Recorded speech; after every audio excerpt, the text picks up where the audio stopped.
देवियों और सज्जनों, सन 1965 में मेरे एक बड़े भाई साहब थे कैप्टन सृष्टि रमन बख्शी।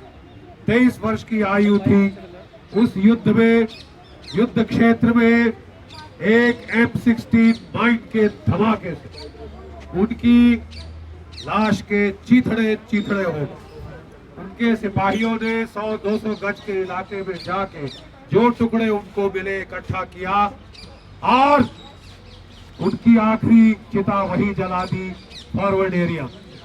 हमारे घर पहुंचा था सिर्फ एक कलश, और जब वो सिपाही ने मेरी माता को तो नहीं बताया, लेकिन जब मैं उसको अलग ले जाके पूछा क्या हुआ था तो उसने बताया।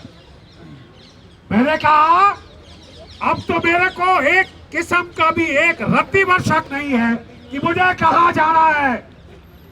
मैं जाऊंगा बदला लेने, मैं जाऊंगा बगैर माँ बाप को बताए। 66 में ही, अगले वर्ष सितंबर 65 में हुआ था। उसी साल दिसंबर में मैंने अपना रिटन एग्जाम दिया। 67 में अपना इंटरव्यू दिया, 67 में, 66 में, 67 में मैं नेशनल डिफेंस एकेडमी में था। जब हम वहां से निकल रहे थे 1971 में कमीशन ऑफिसर बन के, तो 71 का युद्ध शुरू हुआ। पहली रात मैंने अपने कोर्स के कितने सारे ऑफिसर मरते देखे, और हमको सिखाया गया है फौज में कि जहां देश का सवाल है, जहां असूल का सवाल है, you don't count the cost. तुम कीमत नहीं गिन सकते, you cannot count the cost. आज जो हुआ है वो ऐसी घिनौनी हरकत हुई है कि जिसका हमने प्रतिरोध नहीं किया तो हमारे प्रजातंत्र का अंत शुरू है। That is going to be the bloody end of your democracy। तमाशा बना के रख दिया है दुनिया के सामने, एक बनाना रिपब्लिक बना दिया है दुनिया के सामने।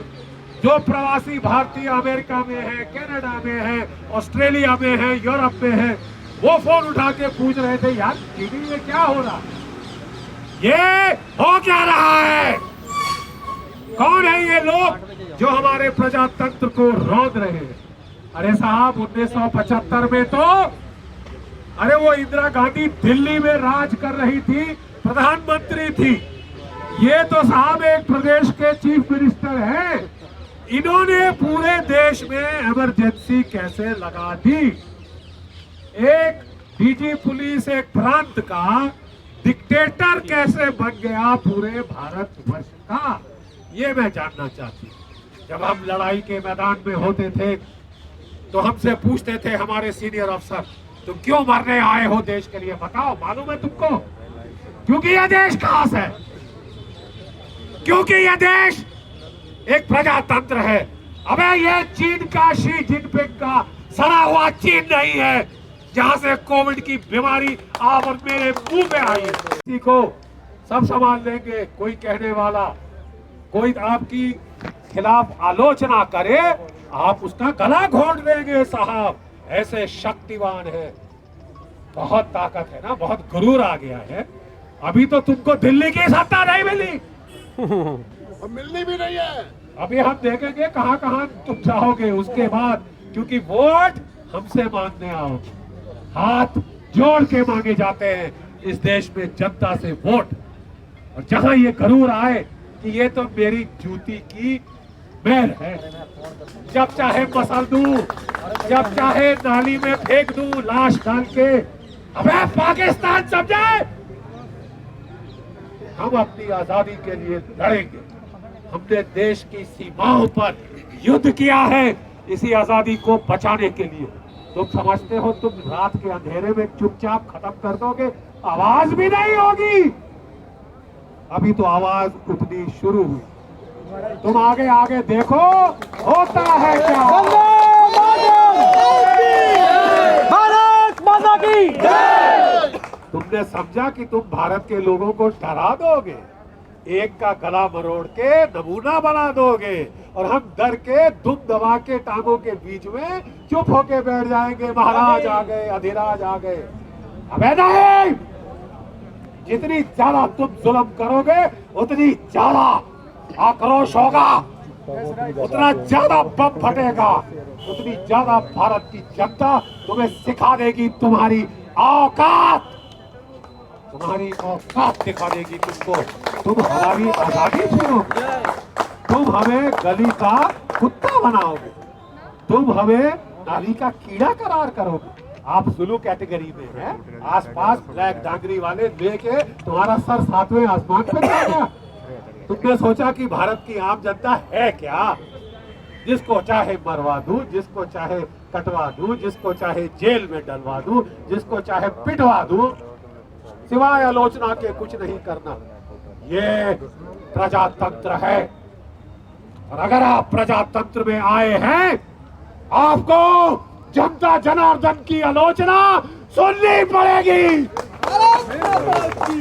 सारे यहाँ बैठ के समझ, तुम ये सोच के आ जाओ कि शायद सिवाय मेरे कीर्तन करने के कोई कुछ नहीं करेगा, तुम्हारे चरण धो के हम पिएंगे। तुम हो क्या? तुम्हें खुदा किसने बना दिया?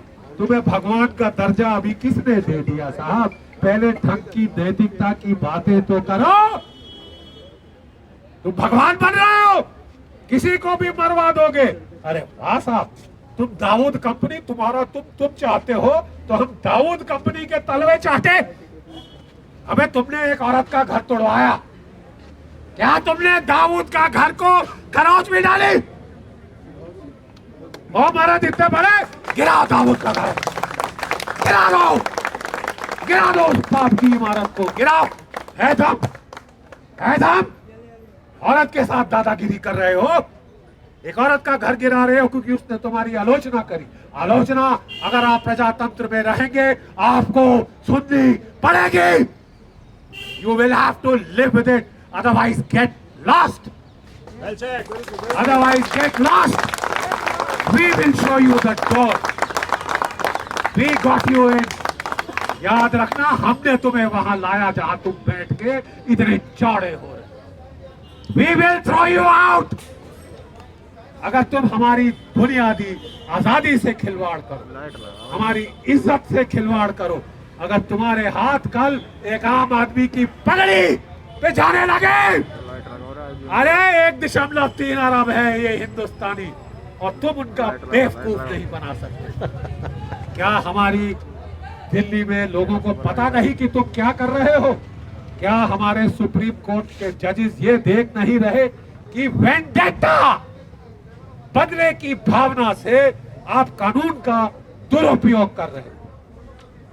ये वही सुप्रीम कोर्ट है, जैसा कि मेरे बंधुओं ने कहा कि जब एक खास टेररिस्ट का मामला था, अफजल गुरु का मामला था, अरे हमारे न्यायपालिका के दरवाजे आधी रात को खोल दिए गए। मालिक, हम भी न्याय की दुहाई कर, मालिक हम भी न्याय की दुहाई कर रहे हैं।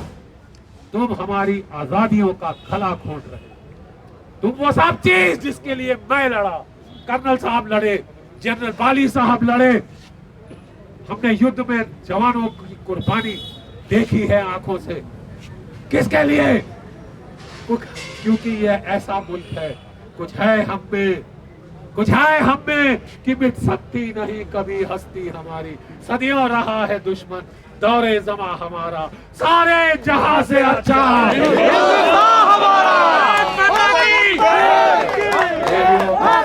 वंदे, दोनों हाथ उठा के